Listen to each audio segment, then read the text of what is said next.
My ex-wife cheated on me with my brother, the family's favorite son, and had a child with him. That sentence alone already sounds like the script of a bad movie. But unfortunately, it's the reality of my life. I always thought betrayal was something distant, something that happened to other people. Until one day I became the protagonist of the worst story possible. What I never imagined was that the traitor wouldn't be just someone outside the family, but my own blood. Camilla and I were together for 8 years. We met at university, started dating in our final year, and got married shortly after. She was beautiful, intelligent, funny, that kind of woman who made everyone around her feel comfortable, like she had her own glow. I was completely in love, and I confess I was a little blind because to me, she was perfect. My brother Lucas had always been the family favorite, the youngest, the talented one, the one who made my father proud. I always felt that shadow hanging over me. If I landed a job, his was better. If I bought a car, his was newer. If I took my wife on a trip, he'd post pictures from somewhere fancier. Still, I loved him. He was my brother. And I believed that, despite everything, some things were sacred, like family. Their closeness started innocently. Camilla and Lucas always got along well. At family gatherings, they'd laugh together, trade inside jokes, tease each other. I thought it was normal. My wife was charismatic, my brother funny. It made sense they'd be close.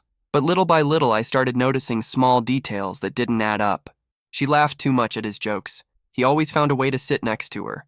When I'd step away to get a drink or talk to someone, it seemed like they created a world of their own. At first, I felt paranoid. I'd think, no, it's in my head. They're just close. There's nothing there. I didn't want to be the jealous, controlling husband, but the feeling grew inside me like a stone in my stomach. Until one night I saw a message on her phone. It wasn't explicit, just, I miss our conversation from last night. You make me laugh so much. That was strange enough, but the most disturbing thing was the pet name he used for her. A sweet nickname he'd never used with me. I confronted Camilla that night. She cried, swore it was just friendship, that I was imagining things. She apologized if she'd crossed a line, said she loved me, and would never do anything against our marriage. I, the idiot, believed her. I wanted to believe her. I tried to push it out of my head, but the doubts kept coming. Months later, she started going out more at night, saying she was meeting friends. I didn't see a problem, but I noticed she was dressing up more than usual. Different perfume, heavier makeup. I stayed home trying to convince myself it was normal, that I was just insecure. The blow came during a family gathering when my brother announced he was going to be a father. Everyone celebrated. My parents almost cried with happiness. I, as the older brother, went to hug him. But when my eyes met Camilla's, I saw panic hidden in her gaze. That's when my heart dropped. The pieces didn't add up. The timing, the looks, the absences. My mind began to assemble the puzzle. When the baby was born, the resemblance was striking. There was no denying it. I asked her directly, and for the first time, there was no crying or excuses, just silence. A silence that destroyed everything I knew about love, loyalty, and family. Finding out my wife cheated on me would have been devastating, but finding out she cheated with my brother, the favorite son, my parents' pride, felt like being stabbed twice. I felt small, humiliated, disposable. My marriage ended there, but the pain remained. The worst part wasn't losing my wife. It was realizing that, in my family's mind, I was the one overreacting. My parents kept treating Lucas like a hero. These things happen, my mother said, as if it were just a detail that he'd stolen my wife and built a family on the ruins of mine. I was the villain for not accepting it, for not smiling at parties, for not hugging the nephew born from the biggest betrayal of my life. When I look back now, I don't know whether I'm angrier at Camilla or at Lucas. She broke our vows. He broke the blood that bound us. But I know this story changed me. It made me colder, more suspicious.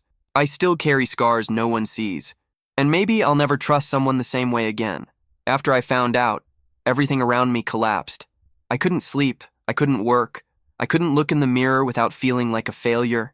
It was as if I had lost not only a wife, but also a brother, and in a way, my entire family. I had nowhere to run. Every time I thought about opening up to someone, I remembered that my parents probably already knew and were pretending not to.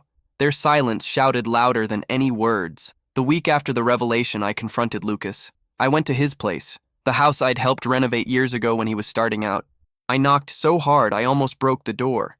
He opened it, and when he saw me, he looked like he'd been expecting the scene. He showed no surprise, didn't try to deny it. He just said, I knew you'd find out eventually, as if it were inevitable, as if it weren't the worst knife in the back anyone could receive. I yelled, cursed, shoved him against the wall. I asked if he'd ever thought of me, if he'd ever hesitated before sleeping with his brother's wife. He just looked down and said, "It happened, and now there's no going back." That coldness was worse than any blow. I wanted him to apologize, to cry, to show remorse, but he didn't. For him, it was merely a fact that had occurred, and the worst part is that even after that, my family stayed by his side. My mother, upon hearing about the fight, called me furious. She told me I needed to understand that the heart doesn't choose who to fall in love with. Imagine hearing that from your own mother, as if I were just an obstacle in the favorite son's fairy tale. My father, on the other hand, remained silent. His heavy, complicit quiet hurt me even more. With time, Camilla got pregnant by him again. Every time I saw a photo of them smiling with the baby in their arms, it felt like they were rubbing in my face how disposable I was. I wasn't just betrayed, I was replaced. And replaced by the man who should have been my closest ally. I sank into depression.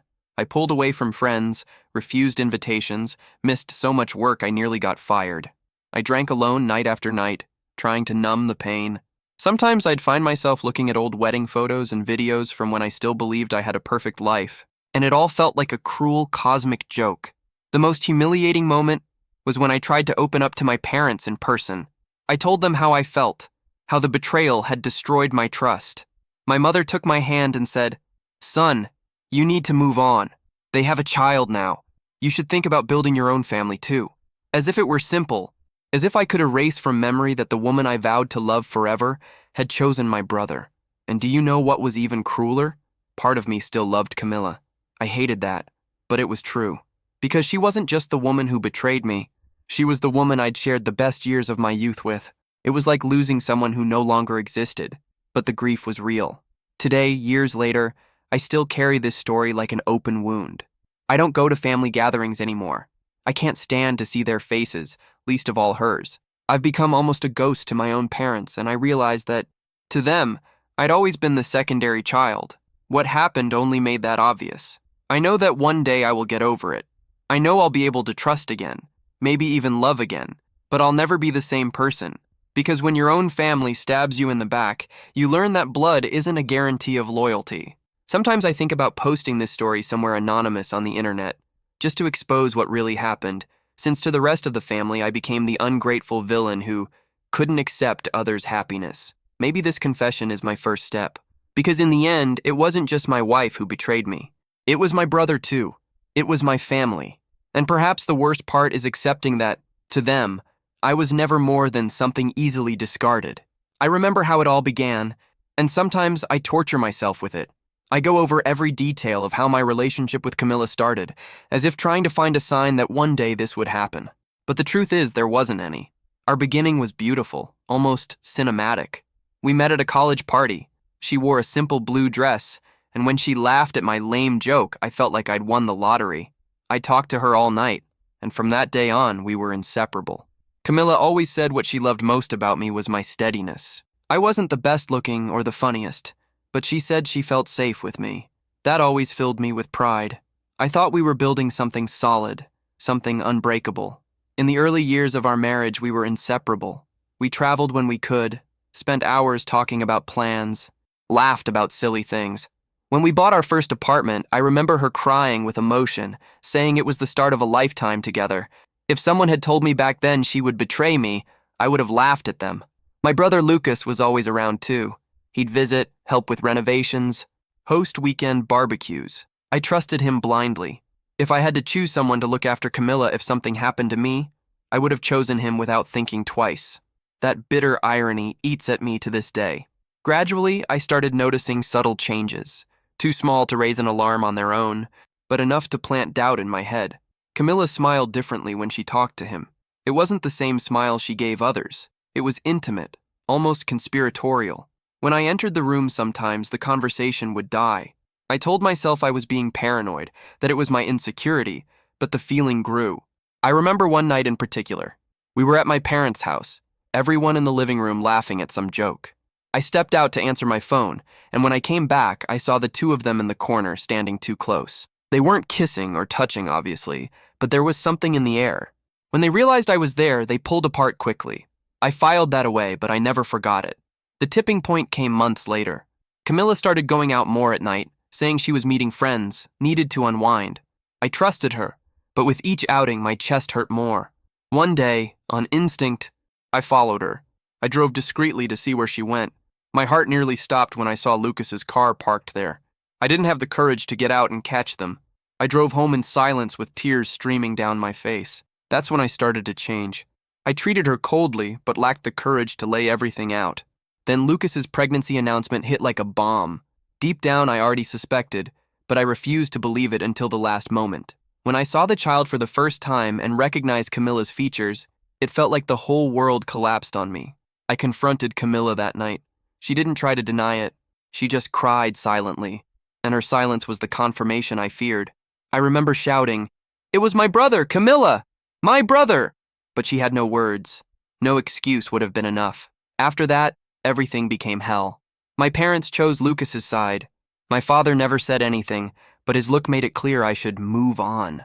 My mother, worse, said I was being selfish and should think of the family's well-being. I was the wrong one for not cheerfully accepting their happiness. The loneliness was suffocating. Friends drifted away because I refused invitations. I became that bitter, quiet guy who carried a gray cloud over his head. At work, I did the bare minimum.